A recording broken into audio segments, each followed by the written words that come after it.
ela vai ter uma radiopacidade de tecido mole, enquanto que a gordura aqui ela é menos radiopaca, né? Se a gente parar para observar, do que a densidade de tecidos moles. Então, a gente consegue claramente estar observando a diferença da radiopacidade aqui dessa gordura falciforme, certo? Que ela é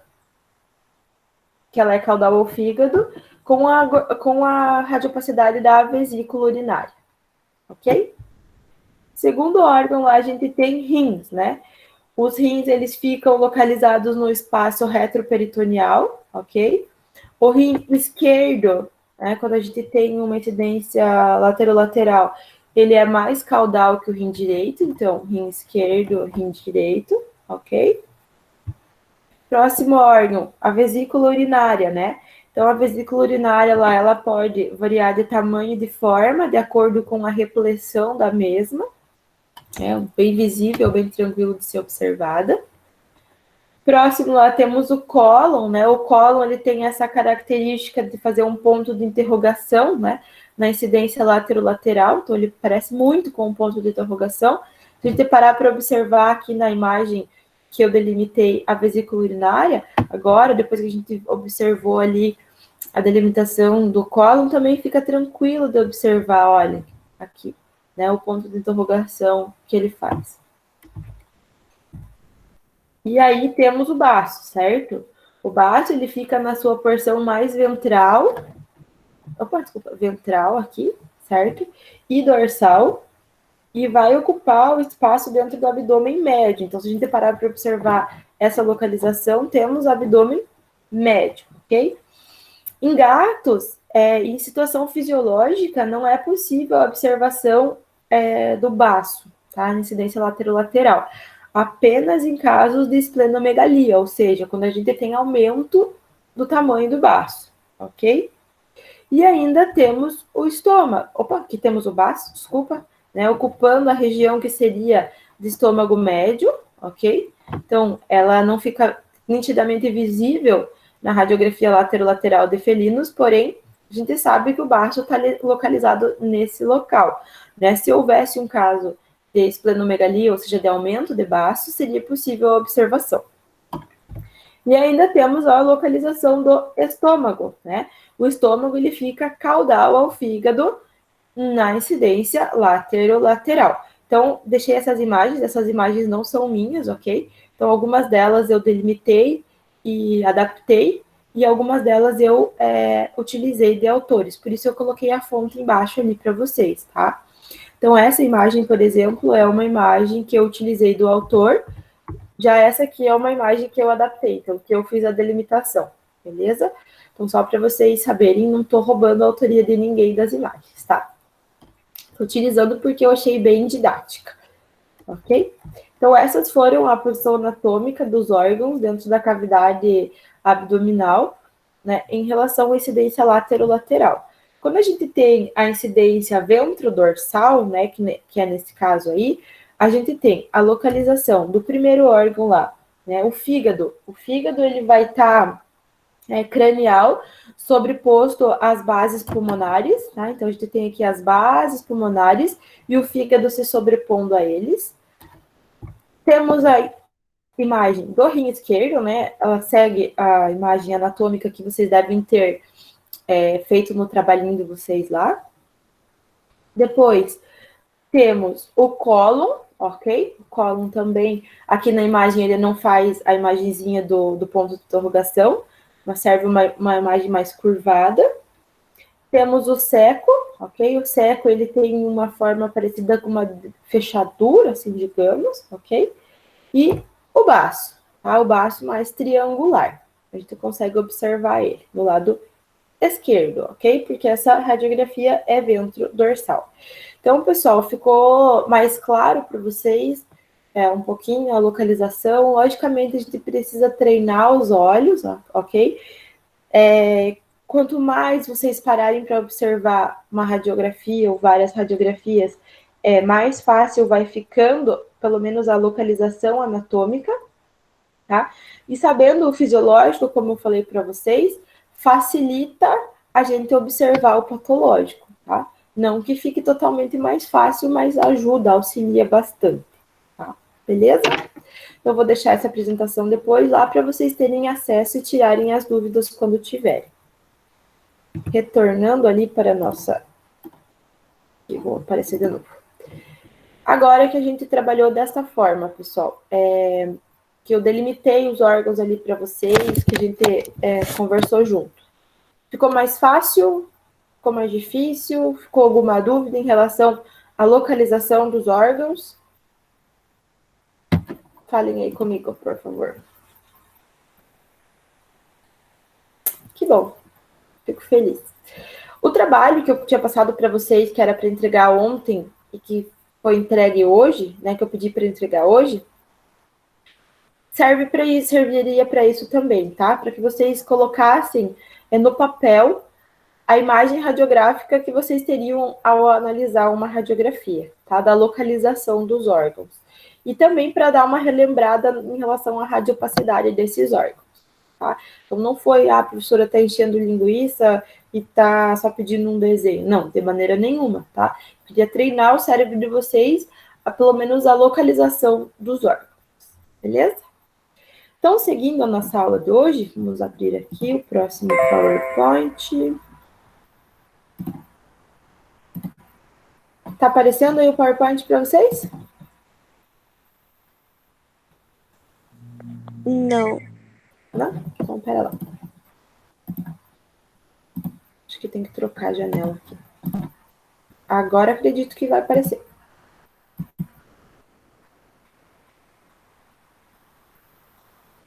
Aí, beleza. Então, bora, vou sumir aqui um pouquinho. Então, vamos lá. Então, eu trouxe para vocês, como eu falei, alguns casos clínicos, tá, pessoal? A gente vai discutir o caso clínico que a gente tinha na aula de hoje, ontem, que eu deixei como exercício para vocês, tá? E vamos discutir alguns novos casos clínicos ali para quê? Para vocês treinarem um pouquinho mais e pararem para observar, tá? E tirarem algumas dúvidas. Bom, caso da aula passada. O paciente era um paciente da espécie canina, sem raça definida, com idade de 45 dias, onde a queixa principal do tutor era de espineia, após ter sido pisoteado, certo? Então, sofreu um trauma e após isso estava apresentando dispneia. Alguém me ajuda aí, o que é dispneia? Fala no áudio, porque eu não consigo ver o chatzinho agora que eu estou com a apresentação aberta. O que é dispneia? Ninguém lembra da aula de sêmio? Dispneia vem a ser a dificuldade respiratória, ok? Então, o paciente apresentando a dispneia, né, ele estava o quê? Com dificuldade respiratória lá e o tutor ficou preocupado, né, porque acabou pisoteando o filhotinho lá. Então, beleza. Chegando lá no consultório, enfim, do veterinário responsável, foi feito um raio-x do tórax nas projeções látero-lateral e ventro-dorsal, ok? Se vocês pararem para observar as radiografias lateral e ventro-dorsal, o acometimento, tá, maior foi em região dorsal, aqui onde eu delimitei em verdinho, e o acometimento em região mais caudal, tá? De que forma que foi feito esse acometimento? Nessa radiografia lateral aqui, é possível que a gente observe alguns broncogramas aéreos, já vamos discutir sobre isso, tá? E é possível a gente caracterizar como um padrão alveolar, tá? E juntamente com o histórico do paciente, a gente consegue observar que é esse padrão alveolar. De que forma que a gente sabe que é um padrão alveolar? O que é um padrão alveolar? Alguém me ajuda, por gentileza? O que é um padrão alveolar?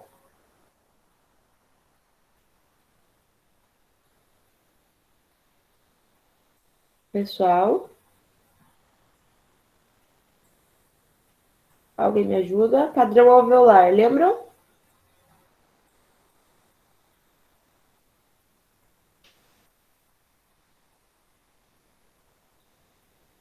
Ninguém? Estou aguardando. Vamos, gente. Se manifestem, por favor. A gente tem um padrão alveolar, pessoal, quando a gente tem situação onde a gente tem líquido, ok? Preenchendo os espaços que não deveriam ser por líquidos, ou seja, os espaços brônquicos, ok? Então, quando a gente parar para observar a radiopacidade, tá? Desta localização mais dorsal e dessa localização mais caudal, o que deveria constar? Que tipo de radiopacidade que deveria constar nessas regiões? Deveria constar uma radiopacidade radiotransparente, né? Porque deveria estar repleto por ar. Oi? São lesões. São lesões. Não entendi. Não deveria estar. Não tá certo, são lesões? É isso? Isso, não é que sejam lesões. O que a gente tem aqui é o preenchimento por líquido, ok? Quando a gente tem um padrão alveolar, a gente tem um padrão de líquido, ok? Presente na radiografia, no local onde deveria ter apenas ar, ok? O que era radiotransparente, o que deveria ser radiotransparente, as áreas pulmonares que deveriam ser radiotransparentes, elas estão apresentando característica de radiopacidade de água, se vocês pararem para observar, ok? Todo mundo está conseguindo observar? Tanto aqui na parte que eu delimitei, ó, bem acometido, grande quantidade, ok? E grande quantidade. Se vocês tiverem dúvida ainda em relação aos padrões, eu gostaria que vocês voltassem a revisar lá naquela aula, onde a gente delimitou bem certinho os tipos de padrão. O padrão alveolar, o padrão bronquial e o padrão intersticial. Ok? Nodular. Tá? Então, aqui a gente tem o acometimento. E, logicamente, que junto, né, com o que a gente tem do histórico do paciente, nos leva a crer. Ok? Na incidência laterolateral, que é essa aqui que nós temos, desculpa, ventrodorsal, agora que a gente estava falando da laterolateral, vamos falar um pouquinho da ventrodorsal. A gente consegue observar aqui o parênquima pulmonar caudal, aqui onde eu delimitei, vou colocar minha flechinha. Parênquima pulmonar caudal não está visível, né? Como quando em situações fisiológicas, que deveria ser o quê? Radiotransparente pela quantidade de ar. Né? E há uma opacificação aumentada, então a gente transformou, né? A gente não, desculpa, o trauma transformou o que era radiotransparente em radiopaco, né? Sendo possível a gente observar até mesmo o caminho dos brônquios no paciente. Se vocês pararem para analisar, né, de forma mais tranquila essa radiografia, até mesmo na imagem que eu coloquei lá no Moodle, na atividade de vocês, está mais fácil porque eu não ampliei. Então, ela está mais nítida. Então, a gente teria o que aqui? O caminho que dos brônquios, né? Por que essa visualização do caminho dos brônquios, ela se deu intensificada quando a gente tem um quadro de padrão alveolar? Por quê? Justamente porque a gente tem um aumento da radiopacidade, né? Uma opacificação local, né? E isso faz com que as densidades, ou seja, as radiopacidades diferentes dos brônquios, do caminho dos brônquios e da relação do padrão alveolar, eles se distinguam na imagem, ok? Então, o caminho dos brônquios está preenchido pelo quê? Por ar, sendo mais radiotransparente, né? E a gente tem uma opacificação no local devido à presença de líquidos. Por isso que se dá essa diferenciação e essa observação aí desse caminho dos brônquios. Tá? Então, nessa imagem aqui, onde a gente tem as flechinhas pretas, então é importante vocês observarem lá os broncogramas aéreos, tá? Esses broncogramas aéreos, a gente também já comentou, são as situações onde os espaços alveolares ao redor dos brônquios são preenchidos por secreções ou líquidos e vão formar esse contraste entre as densidades ar e água. Então, são esses espaçozinhos aqui, ó. Aqui tá bem tranquilo da gente observar, tá? Bem tranquilo, ó. Todo mundo tá conseguindo observar que aqui a gente tem uma radiotransparência e ao redor a gente tem uma radioopacidade, ok? Por quê? A gente tem esses espaços alveolares. Esses espaços alveolares são os radiotransparentes, ok? E ao redor dos brônquios são preenchidos por secreções ou, no caso, líquidos aqui. E esses líquidos, eles formam esse contraste entre as opacidades, radiopaco e radiotransparente, né? Densidade ar e densidade água. Então, se vocês pararem para analisar, aqui também está bem claro, ó, diferenciação das opacidades, radiopacidades ar e água, e aqui também. Aqui também a gente consegue observar, e aqui também, ok? Parem para analisar essa imagem, tá? Essa imagem é uma imagem de controle após 4 dias de tratamento. Se vocês colocarem lado a lado esta imagem e esta imagem, há uma diferenciação exorbitante, tá? Se vocês pararem para analisar aqui a parte mais dorsal dessa radiografia lateral é o mesmo paciente após 4 dias do tratamento. E esta radiografia na parte dorsal lateral, a gente consegue ver o quê? A eliminação dessa radiopacidade, ok? Por quê? Porque a gente tem eliminação da quantidade de líquidos. A mesma coisa aqui na parte mais caudal, ok? Nessa parte mais caudal aqui, onde a gente tem o parênquima pulmonar mais visível do que na outra imagem. Todo mundo conseguiu analisar essa situação? Então, as perguntas eram: qual ou quais estruturas encontram-se alteradas nas imagens radiográficas?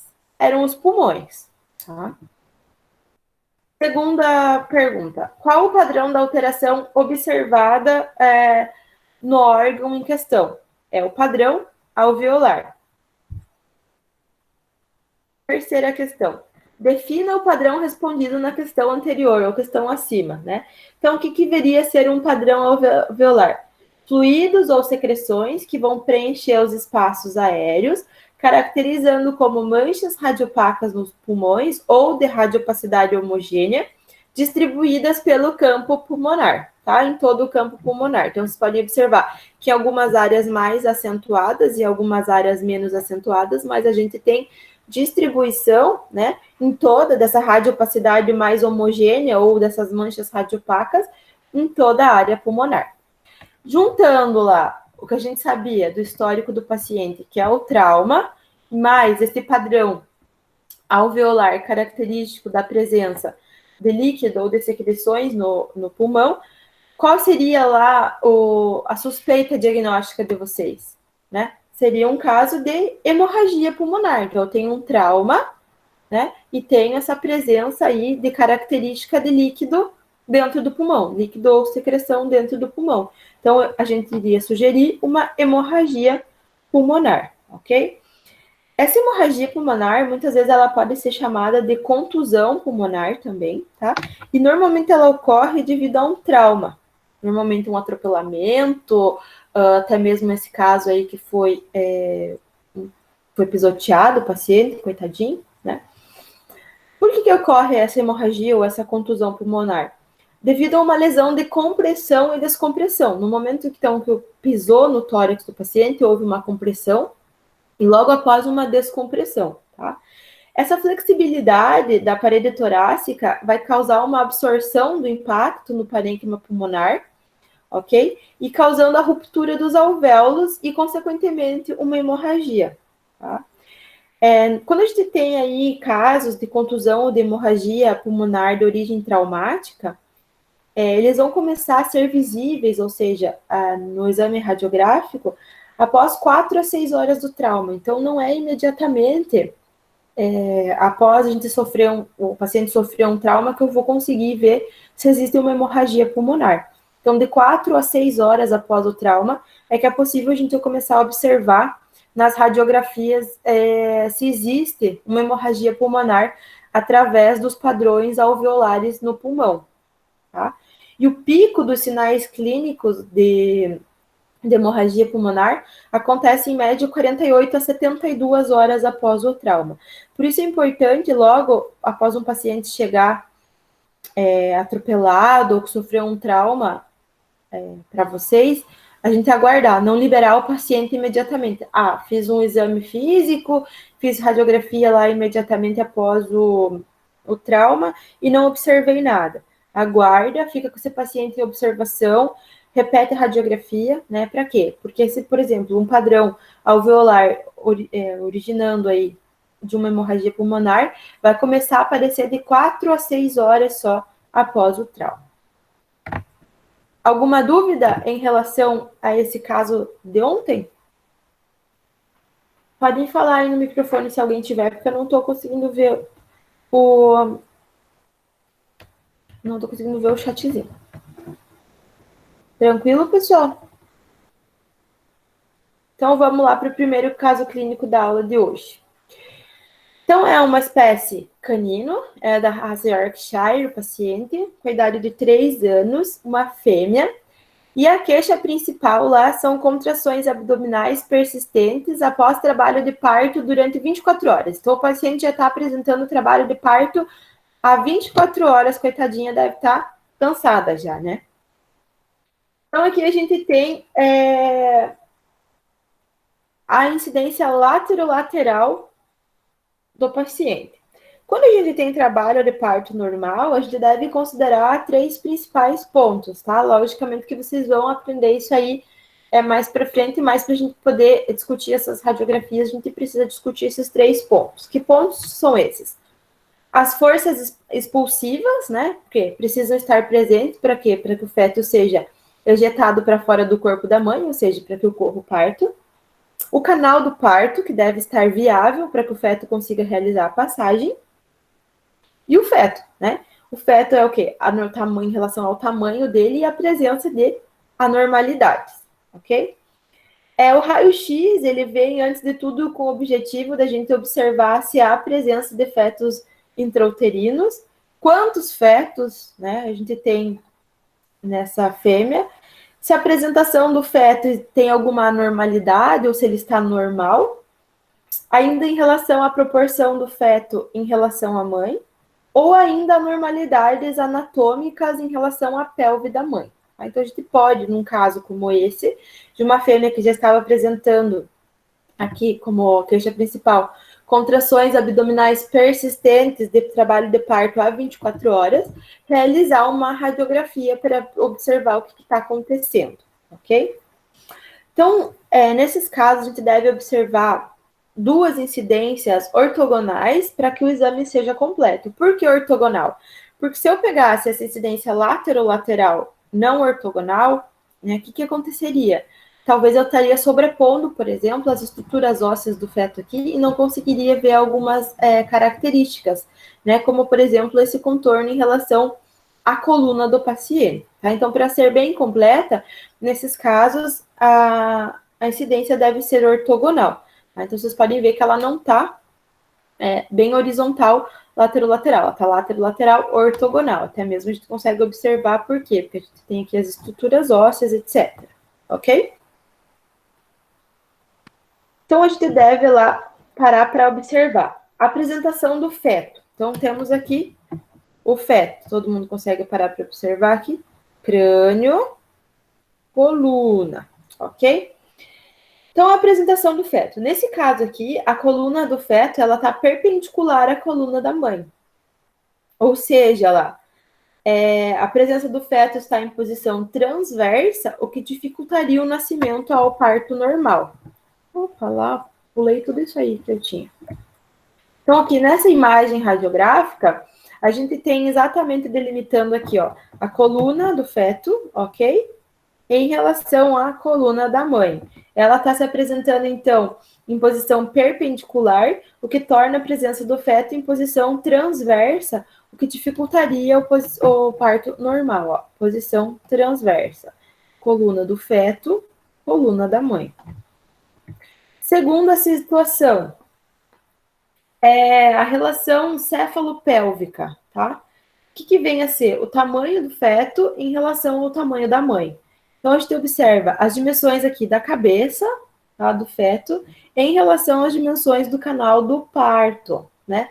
O ideal é que sejam de 1 para 1, ok? No momento do parto normal. E nesse caso, a gente parar para observar, há uma desproporção, tá?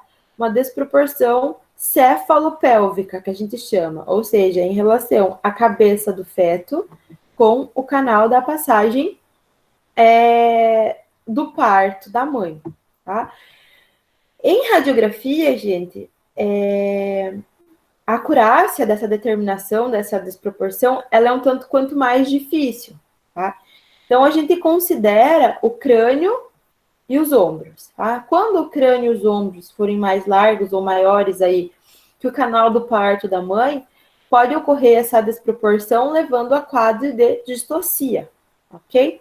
Então, muito provável que essa fêmea ela estava com distocia, ou seja, dificuldade ao parto, ok? Tanto devido a essa situação aqui, onde a gente tinha lá o posicionamento da coluna do feto perpendicular à coluna da mãe, se apresentando como uma posição transversa, quanto a posição, a relação, desculpa, cefalopélvica, ok? Que não estaria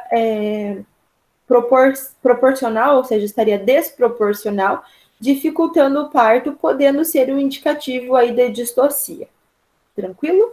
Então, essa fêmea, ela apresenta distocia, por isso que ela tá lá com a queixa principal, com a queixa principal lá do paciente, que é contrações abdominais persistentes após o início do trabalho de parto já há 24 horas, tá? E a fêmea estava passando por essa situação de distocia. Tranquilo? Segundo caso clínico. Esse caso clínico também é um canino da raça Shih Tzu, idade 11 anos, e a queixa principal é prostração e hematúria. Quem lembra o que é prostração e hematúria?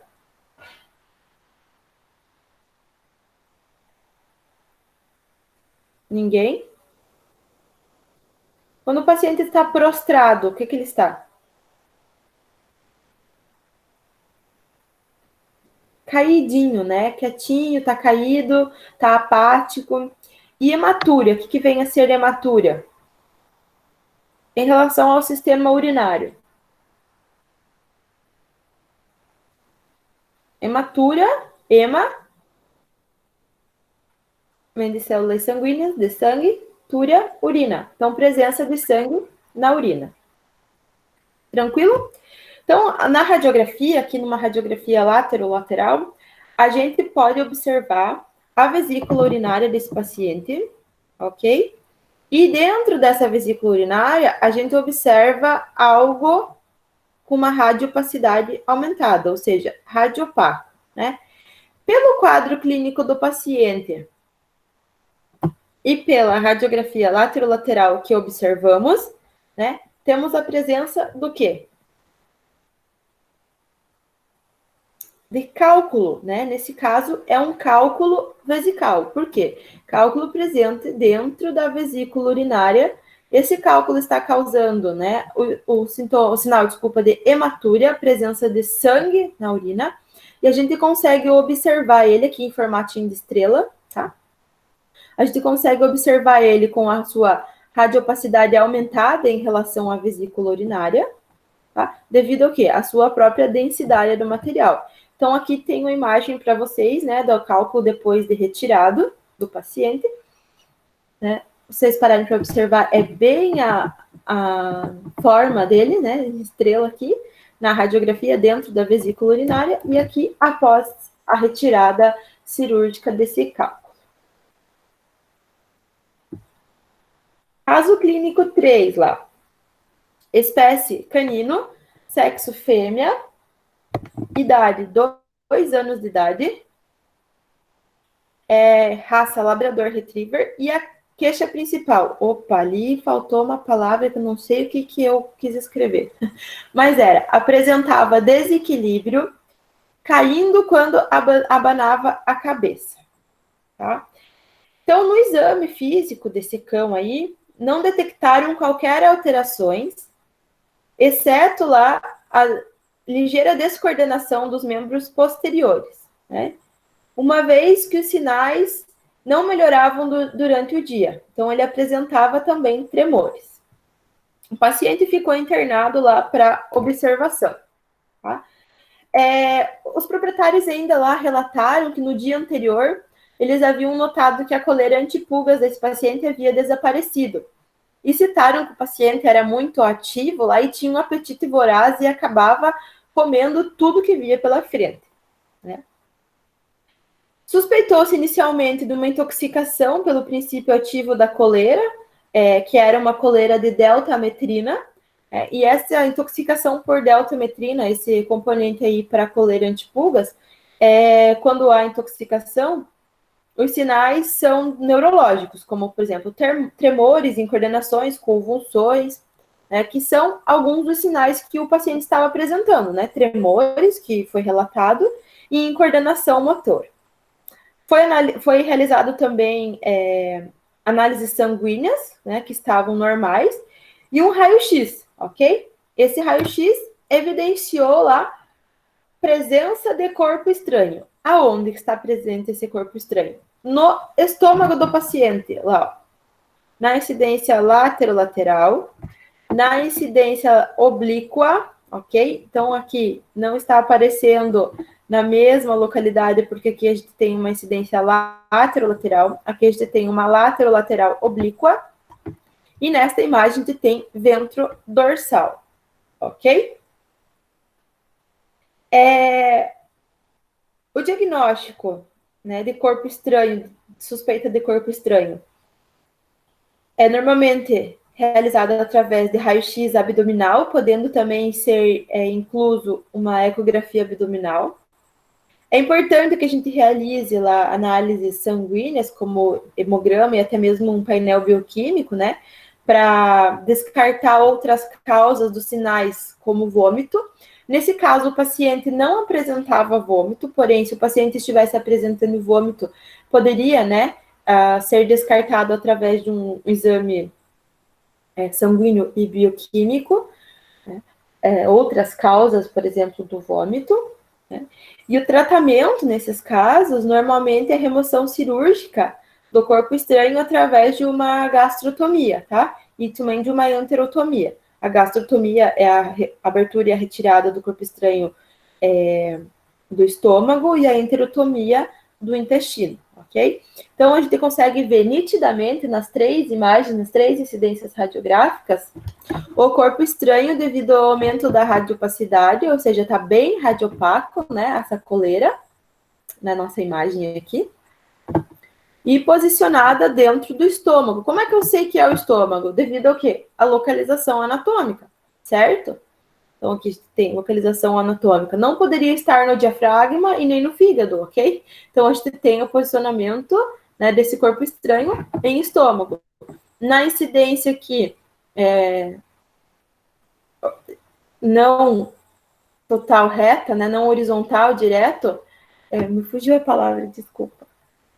No ortogonal, desculpa, na incidência, né, a gente também tem localidade de estômago e na ventro dorsal da mesma forma, localização em estômago.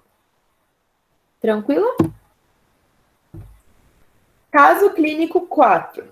É uma espécie felina, tá? Então é um gatinho, de 1 ano e 10 meses de idade, mestiço, onde a queixa principal o paciente tem uma história inicial de constipação e posterior à ausência total de evacuações, tá? Apresentava tenesmo já há 2 meses. O que vem a ser o tenesmo?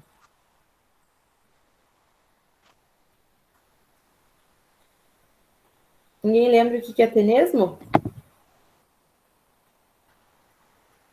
Quem consegue responder aí? Estou falando sozinha hoje nessa aula. Então, o tenesmo, ele é o quê? O espasmo doloroso, certo? Quando o paciente vai evacuar. Quando foi realizado o exame físico, observou lá o abdômen do paciente distendido e no momento da palpação, consistência abdominal endurecida.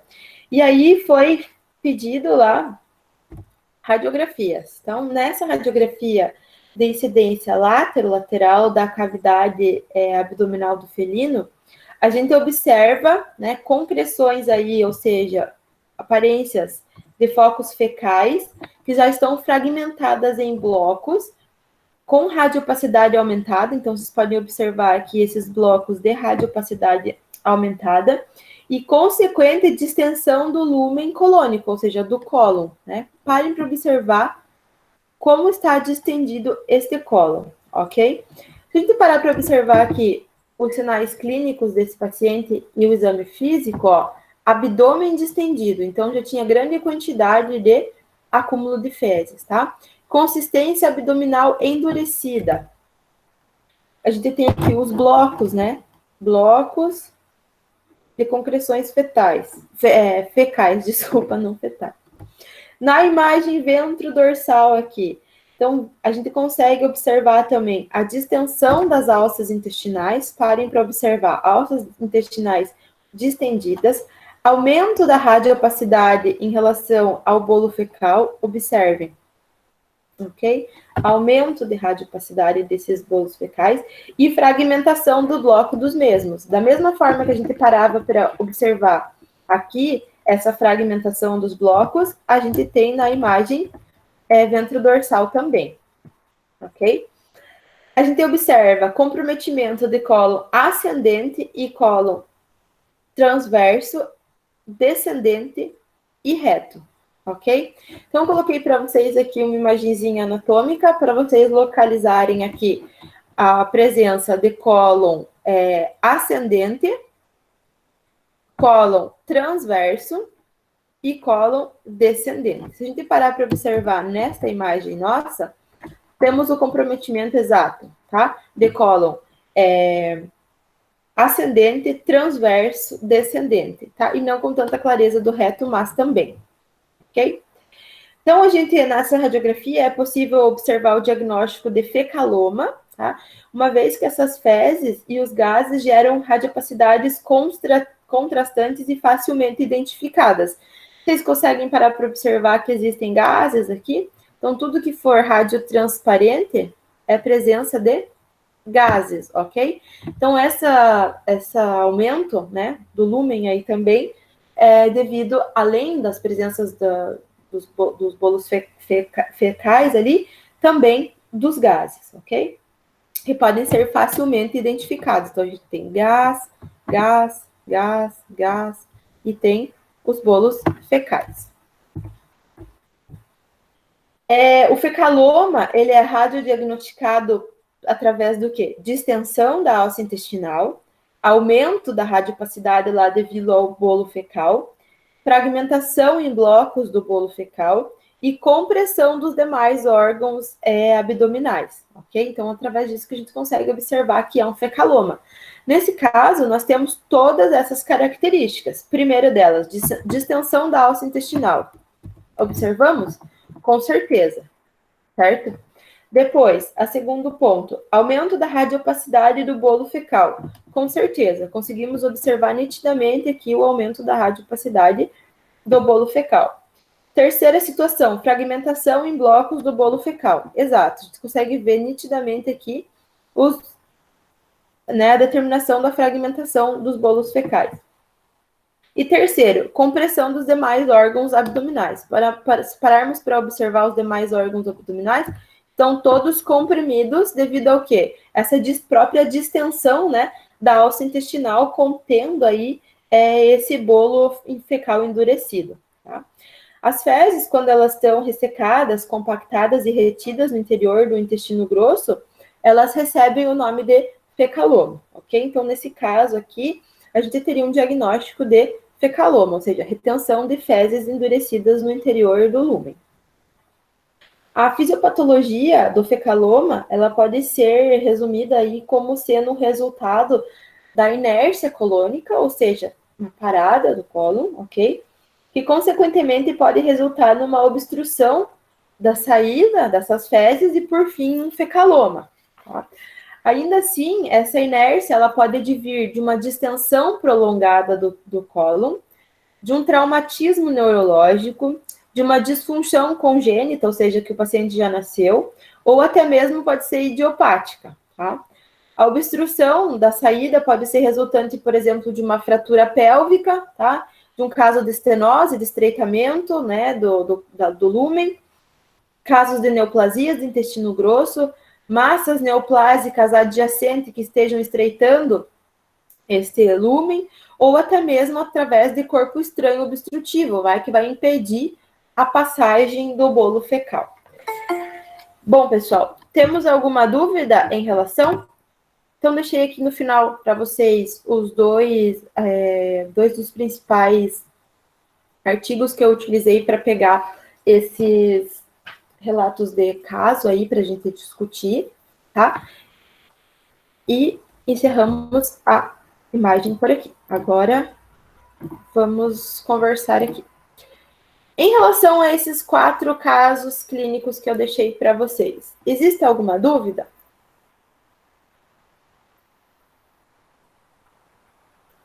Prof, desse felino, qual seria a causa dele e o tratamento cirúrgico, né?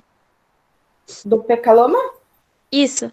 Sim, tratamento nesse caso, como a gente tem bastante quantidade de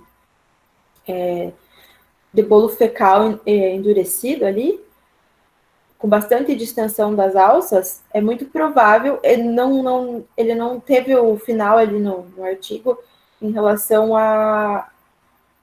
o tratamento, mas muito provável que deve ter sido cirúrgico, tá? E a causa, ela não foi esclarecida, tá? Então, muito provável que seja a situação que eu falei ali para vocês de inércia, tá? De uma causa congênita já. Só um pouquinho, já converso com você, Thalita, tá? Só um pouquinho. Então, deve ser uma inércia de causa congênita, ok? Porque, por exemplo, não teve nenhum trauma para ser, por exemplo, uma fratura ou algo do gênero, ok? Tranquilo? Sim, entendi. Deixa eu ver aqui quem que tinha me perguntado. A Thalita. Prof, não entendi bem os padrões, igual você pediu na atividade de ontem. Espera aí, galera, que eu vou pausar a gravação. Posso encerrar a gravação por aqui? Porque aí fica mais fácil de eu ir puxando assuntos de antes. Pode ser? Beleza.